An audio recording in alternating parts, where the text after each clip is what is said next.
So, good afternoon. I'm honored to have been asked to come back again this year, and thank you for mentioning my monster movie collection. I love monsters. I grew up what we call a monster kid, kids in the 60s and 70s who were just infatuated with the classic monster movies. And the reason why was because I actually was a skinny, scrawny little kid. Before I became this double X Adonis that you see in front of you. All right, come on. Let's be honest, okay? Ever since food has replaced sex in my life, I can't get into my own pants. Sorry. But imagine me in high school. My senior year of high school, I was only 5'3" and weighed 110 pounds. I was a skinny little peanut, and constantly getting picked on. And didn't really have a lot of friends because I was very shy. Again, you wouldn't know that looking at me now.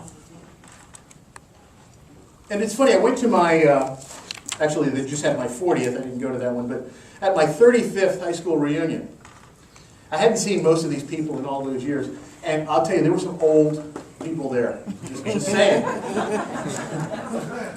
One dude looked like Colonel Sanders, the original version.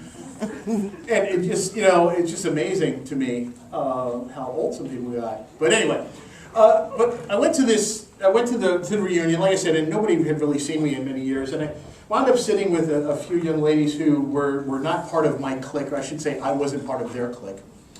And they said to me, John, we used to talk about you all the time. I said, what?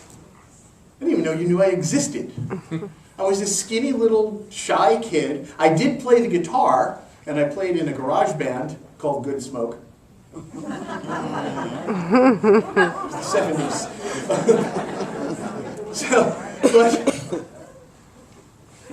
But that's all. I mean, that was it. I was shy. I didn't sing or get out there. I was actually in the background playing the guitar. So they knew I played the guitar, and they knew I was skinny, and I had this squealy little high voice, and they said, we knew what happened to you after high school. I said, really? They said, yeah, we knew you became Prince. I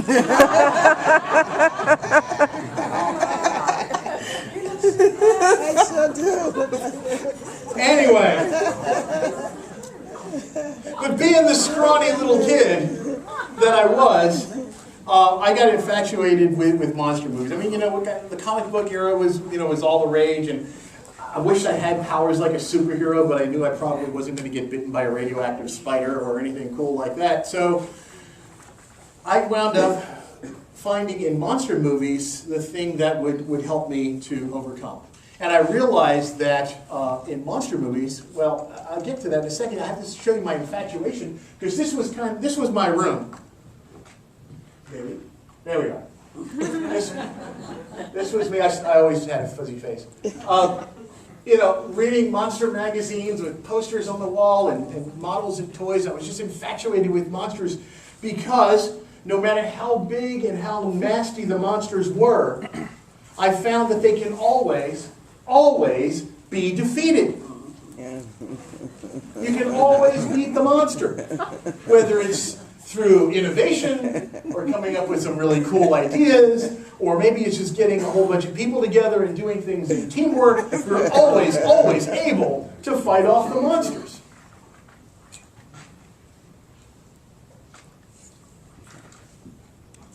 The monsters we still face today in real life. Every day we face monsters, don't we?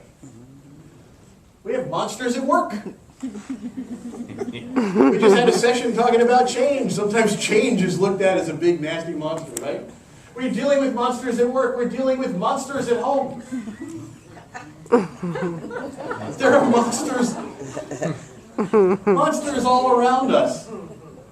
But yet we can find a way to defeat the monsters in our lives, the monsters of our own making sometimes, just because we don't have the ability to say no.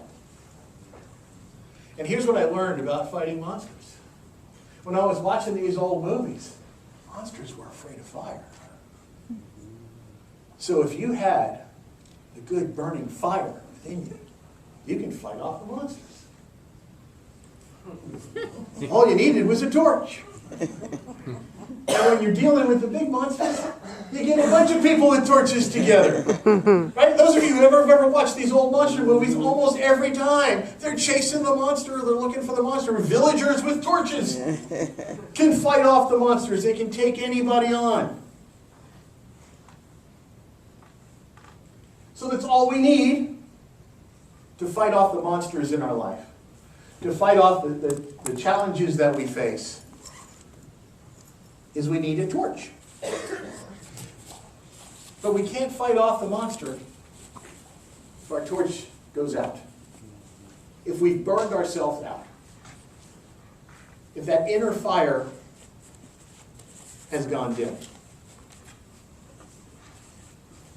So, what I want to talk about today is no matter what the monsters are, and like I said before, monsters of our own making because we can't say no, because we've taken on so many things. We're so overwhelmed.